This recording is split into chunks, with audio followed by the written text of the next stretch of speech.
The key point came in the late 1980s. It's a strange story. I was working for the BBC still at the time, and I just felt this presence around me. Like when I was in a room alone, there was someone else there. I remember sitting in a Kensington Hilton hotel working for the BBC one night on the side of the bed, and I said to whatever, for God's sake, if there's something there, would you please contact me, because you're driving me up the wall. The voices can... Hospital porters, pride and dignity, stop the New World Order. Welcome to HPANWO TV. We're just watching there a little scene from the documentary The Lizards and the Jews about David Icke. Not the best documentary in the world, but still informative and a good introduction to this subject. We have David describing a very, very significant moment in his life.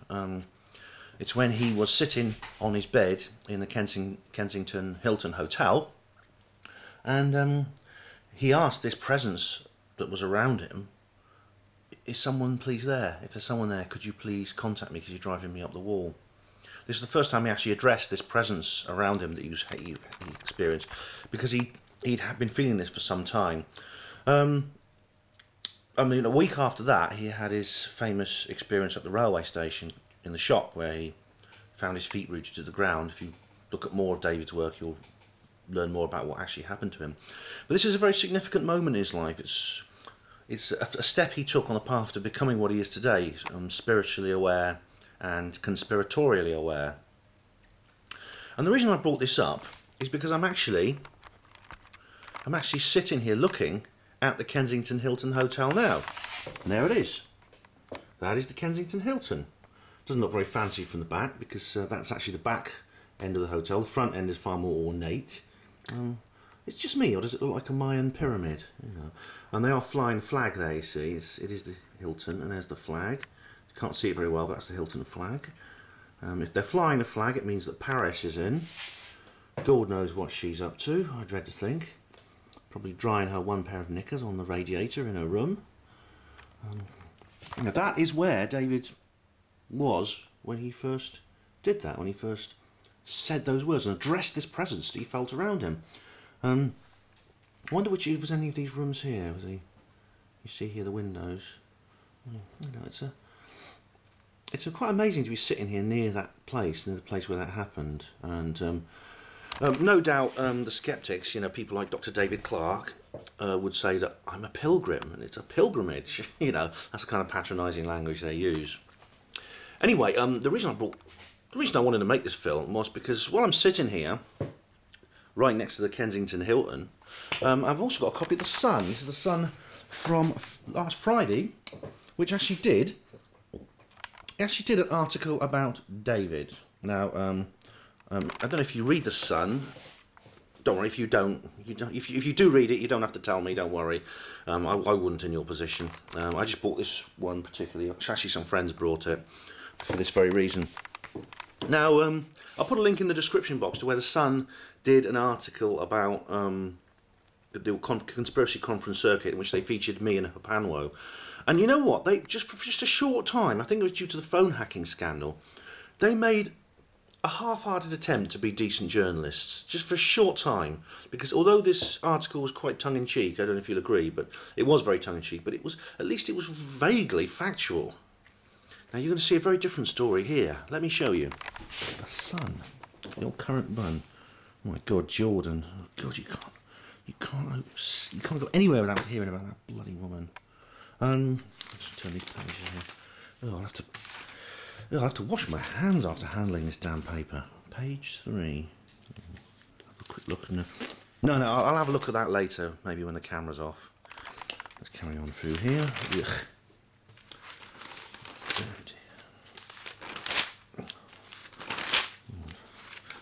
Wish it was. I didn't have to. This is like an intelligence vacuum. It sucks the brains right out of your head. Oh, here we are. On your bike, Icke. Oh dear. The Sun sees British oddball make a mint on a sellout world tour. The world's run by aliens and we can't see them. Vampires are living among us. The Queen is a half human and half reptile. Oh my God. David Icke was forced to flee the spotlight 20 years ago after declaring he was the son of God on Terry Wogan's primetime BBC chat show. The former sports presenter's oddball views, including that the world was to be destroyed, saw him ridiculed up and down the country. It carries on talking about a bit about the beginnings of David Icke's oddball career, as they call it. Eventually, the language they use is hardly unbiased, is it? And it says he developed his crazy theories and turned it into an international, lucrative international business. He received a standing ovation from a sellout crowd at the 2,100-seater Best Buy Theatre in New York's Times Square. Well, that's it, yeah. David did one of his lectures in New York at the Times Square Best Buy Theatre. And it says here, in a nonsensical 8-hour lecture, Icke spouted his ramblings and now his key ideas. The planet is run by reptile aliens. Oh, Princess Diana was assassinated. Hollow Moon. 9/11 was an inside job. Oh my God! And I can't read. I'm sorry, I can't read this whole thing out verbatim. It would make me throw up. But it goes on about it's just he uses words. Here we are, crazy. You can see these words just jump out of you as you're reading it. Crazy, nonsensical, big apple pie. Oh my God! Oh, it's the thing is like it says here. Look, tickets to his New York show sold at £45 a pop, and his new books retail at £20. Yeah, you see, it's true, and they talk about several celebrities. They've had a go at some of the famous people who were supporters of David, like rock stars, like Robbie Williams and Matt Bellamy, who've been slated by this very newspaper for their beliefs in or for their ideas about David. And they have a quote here from someone. They actually did interview one of the people who went to see the show. Someone called Sylvia Prester. Sylvia Prester, 51, had travelled from Washington, D.C. to see her second Icke show and was wearing her souvenir T-shirt. She said, "He's telling the truth. I believe every word of it. My husband introduced me to David in 1995. We both believed there were reptilian forces controlling us through family bloodlines. The man's incredible. He might be selling books and tickets, but he's not forcing you to buy them. He's doing it to spread the truth." Now, the truth of the matter is, yeah, it cost £45 a ticket to go and see this show. And I mean, when I went to see David in Brixton, the Brixton Academy, it costs £31. But when you think about it, I mean, people say, well, this article, if you can call it that, gives the impression that basically David's fleecing people for their money. Well, if David was a money-making man, if he was a con man who was doing it for the money, well, there's easier ways to do it than he's doing it, selling double glazing, stuff like that. But also, I mean, even being what he was before, a sports presenter. He was a TV journalist. He must have been earning a lot of money from that. I mean, think how much these guys get paid. And he quit that to do what he's doing now. Now, it doesn't make sense that this is effectively a riches to rags story. And they're saying he's in it for the money. I mean, it's absurd. As for the tickets, I mean, do these people realise how much it costs to hire a venue like the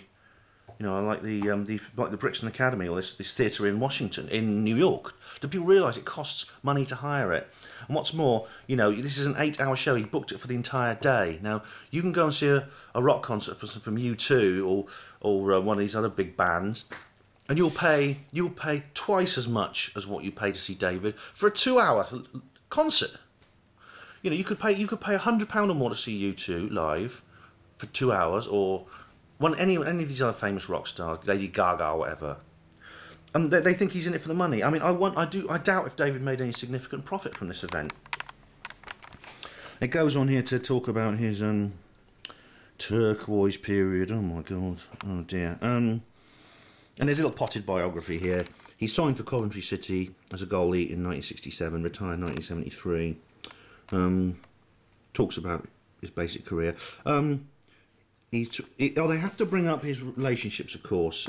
Firstly, they got this factually wrong. He didn't marry Linda in 1974. He married Linda in 1971. And what's more, he talks about they have to bring up Deborah Shaw. Now, when this happened, it was really, really big news.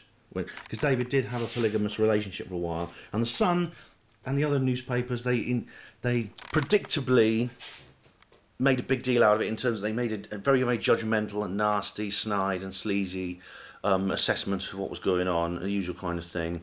They say, "Oh, David Icke's ménage à trois. Oh my God, he's like a threesome," And it's this sort of thing, it's a pretty appalling piece of journalism, I must say. Anyway, I just wanted to give you these two contrasts. There's David's own words about his experiences here at the Kensington Hilton, and this appalling article by David Icke. Now, really, I want to say to anyone who's new to David, this may be the first thing you've seen about him. You know, there is another side to the story, which I've just shown you. I mean, actually in a place where the other side of the story unfolded. So I feel I'm in a location that is very charged with destiny as I read this piece of shite out to you. The good news is, you know, I don't know who it was who said there's no such thing as bad publicity, but it's true. And I went to the David Icke discussion group yesterday, actually, which is in Temple Bar, a pub in Temple Bar in London, and they actually said that since this article came out, their website has had more hits than ever before, and that they've had more and more people emails than ever before. So, you know, if there's just a handful of people who have half a brain cell out of the 4 million Sun readers, surely there must be. Well, it's all been worthwhile, and David won't be offended by this half as much as people like me and other people who love and respect the man will. But he's really, David just brushes this sort of thing off. He's sort of used to it. Well, thank you for watching HPANWO TV. Hospital ports, pride and dignity, stop the New World Order.